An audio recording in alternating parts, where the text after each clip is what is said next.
Assalomu alaykum hammaga. JavaScript dasturlash tilidan boshlang'ich darsliklarimiz davom etadi. Bugungi darsimizda function statement va expressionlarni o'rganamiz. Bularning farqini ko'rib chiqamiz. O'tgan darsimizda function declaration ko'rdik. Ya'ni funksiyani e'lon qilish, undan foydalanish, shunga doir masalalar ham ishladik. Bu qanday edi? Function, bunga ko'ra function va undan keyin funksiyani nomini, keyin qavs ochardik, qavsdan keyin funksiya bloki ochilardi, funksiya tana qismi ochilardi. Mana shu holatda edi. Funksiyadan boshqa shaklda ham foydalanishimiz mumkin. Bu qanday bo'ladi? Funksiya mana shu function kalit so'zini yozganimizdan keyin qavs ochamiz, undan keyin blok ochamiz va mana shuni bitta o'zgaruvchiga tenglashtirib qo'yishimiz mumkin. Var o'zgaruvchi nomi nima ish qiladi. Demak, nima ish qiladi nomli o'zgaruvchimizga mana shu funksiyamizni tenglashtirib qo'ydik.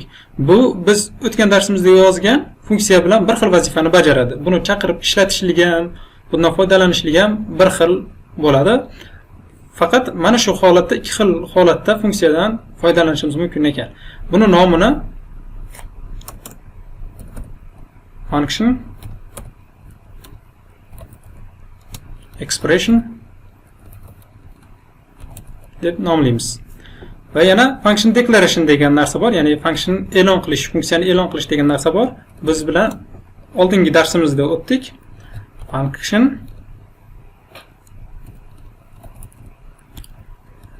declaration ya'ni e'lon qilish.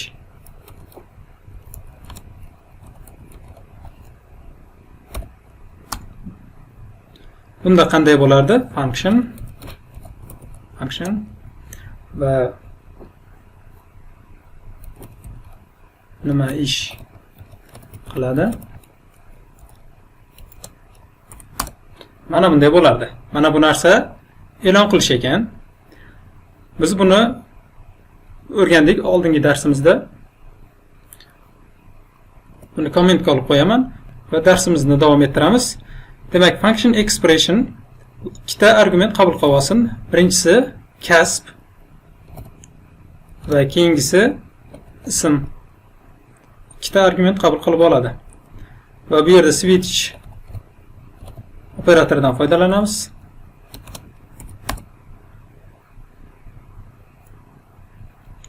Kasb case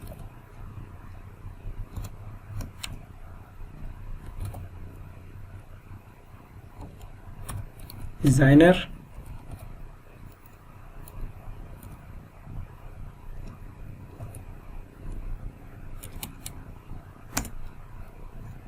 bir nechta case'larni yozib chiqamiz. Birinchi bo'lib designer, instructor, case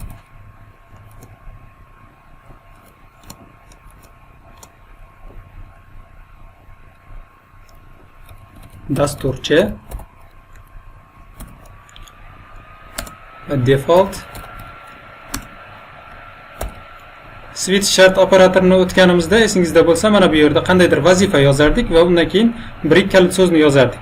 Vazifa bajarilganidan keyin agar mana shu holat yuz beradigan bo'lsa, vazifa bajarilganidan keyin bir qilib mana shu operatorimizdan chiqib ketaradi. Endi expressionda hozir bunday qilmaymiz. Return ism designer bo'ladigan bo'lsa, web saytlar uchun dizayn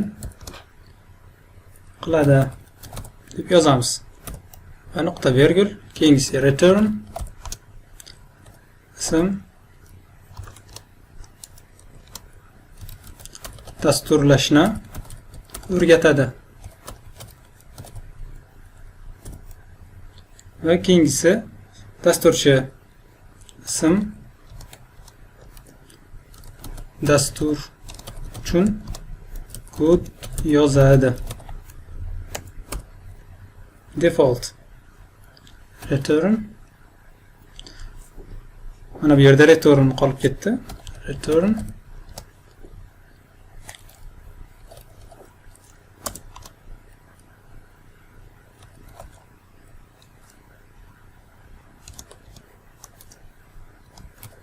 nimadir qiladi.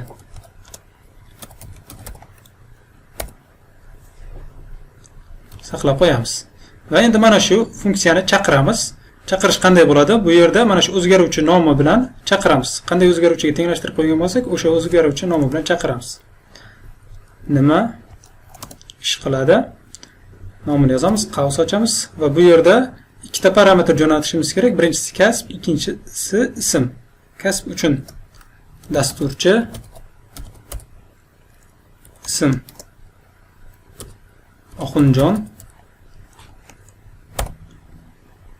saqlab qo'yamiz va buni natijasini ko'rishimiz uchun konsoldan foydalanamiz. console.log saqlab qo'yamiz va sahifani yangilaydigan bo'lsak, Oxunjon dastur uchun kod yozadi. Mana bu yerda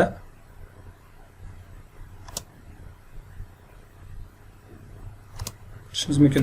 Boshqalari uchun ham yozib chiqamiz mana shu narsani.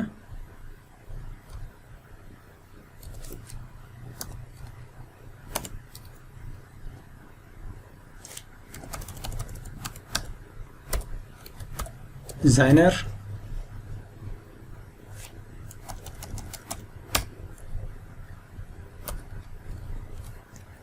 Gen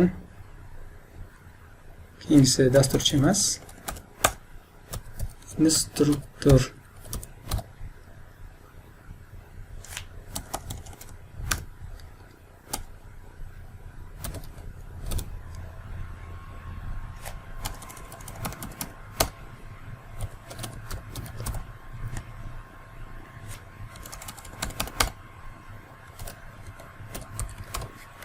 saqlab qo'yamiz va sahifani yangilaydigan bo'lsak va natijalarni ekranda ko'rishimiz mumkin. Bu yerda nima bo'lyapti? Bu yerda function expression qiladigan ishi nima? Qanday farqlaymiz? Xo'p, demak, yana funksiyani biz mexanizm deb oladigan bo'lsak, mexanizm bir narsani qabul qilib oladi ichiga va uni ustida qandaydir bir amaliyot qiladi va keyin bizga qaytarib beradi. Xo'p, bu yerda function expression agar funksiya bitta qandaydir parametrlarni qabul qilib olsa va uni qaytarib bersa, mana shu narsa function expression bo'ladi. Bu yerda aynan mana shu narsani kuzatishimiz mumkin.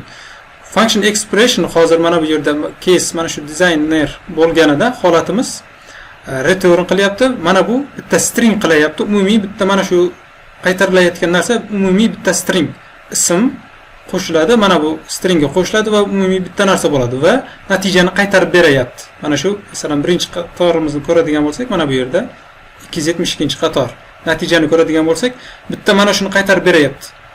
Ya'ni mana bu yozilgan narsamiz rostdan ham expression. Expression funksiya expression bo'lishi uchun bitta narsani qabul qilib qaytarib berishligi kerak. Qaytarib bermasa bu statement bo'ladi. Har qanday qaytarib bermaydigan narsamiz statement bo'ladi, har qanday qaytarib beradigan narsamiz bu expression bo'lar ekan. Ya'ni bu expression va statement mana shu munosabatlar faqat funksiya uchun emas, bu umumiy holat. Biz hozir bu yerda funksiya uchun ko'rdik. Demak, mana shu nima ish qiladi nomli funksiyamiz mana shu expression ekan, function expression ekan. Chunki bu qaytarib beryapti. Expressionni bilib olishimiz uchun mana shu funksiyamiz biron narsani qaytarib bersa, bu expression bo'lar ekan. Mana shu funksiyamiz shunday narsa. Ikkita bu yerda argument qabul qilib olyapti va o'sha argumentlarning ustida bir amaliyot qilib, ularni qaytarib beryapti. Natijani mana ko'rishimiz mumkin. Biz aytdik, bu faqat funksiyalar uchun emas, boshqa o'zgaruvchilar uchun ham qo'llashimiz mumkin.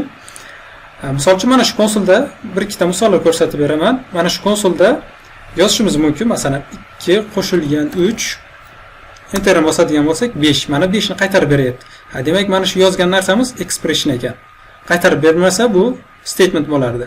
Yoki bo'lmasa, masalan, type of 24 bosadigan bo'lsak numberni qaytarib beryapti. Demak, bu ham expression ekan. Endi mana bu funksiyani yozadigan bo'lsak, funksiyani chaqirishni yozadigan bo'lsak, kopiya qilib olamiz. Mana bu yerga qo'yamiz. Va enterni bosadigan bo'lsak, mana bu yozuvni qaytarib beryapti. Demak, bu ham expression ekan.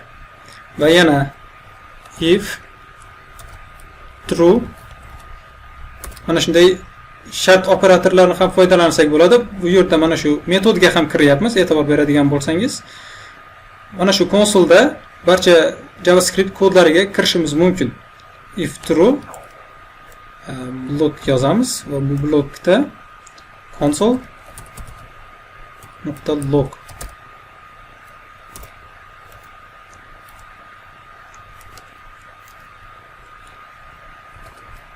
statement enterni bosadigan bo'lsak, mana undefined qaytarib beryapti. Ya'ni undefined. Bizga bu hech narsani qaytarib bermayapti. Bu statement. Natijani ham ko'rishimiz mumkin. Demak, bu statement, expression emas. Statement bilan expression o'rtasidagi farq mana shunda. Statement bo'ladigan bo'lsa, bu hech narsani qaytarib bermaydi. O'sha funksiyani ichida vazifalar bajaradi, lekin qaytarib bermaydi. Agar funksiya misolida ko'radigan bo'lsak, expression bo'ladigan bo'lsa, qabul qilib oladi va qandaydir natijani qaytarib beradi. Mana shu narsa expression bo'ladi. Bu darsimiz funksiyalar haqidagi oxirgi darsimiz. Albatta funksiya haqida o'rganadigan juda ko'p narsalarimiz bor, lekin bularni bu kursimizning keyingi bo'limlarida o'rganib boramiz. Keyingi darsimizdan boshlab eng qiziqarli bo'lgan boshqa bir mavzuni o'rganishni boshlaymiz. Bu mavzuyimiz massivlar hisoblanadi va shuning bilan bugungi darsimizga yakun yasaymiz. Agar darsimiz yoqgan bo'lsa, kanalimizga obuna bo'ling va video uchun like tugmasini bosishni unutmang. Mavzu yuzasidan agar savollaringiz bo'ladigan bo'lsa, tushunmagan joylaringiz bo'ladigan bo'lsa, albatta kommentariyada qoldiring. Vaqt topishim bilan javob berishga harakat qilaman. Shu bilan keyingi darsimizda ko'rishguncha xayr, salomat bo'ling.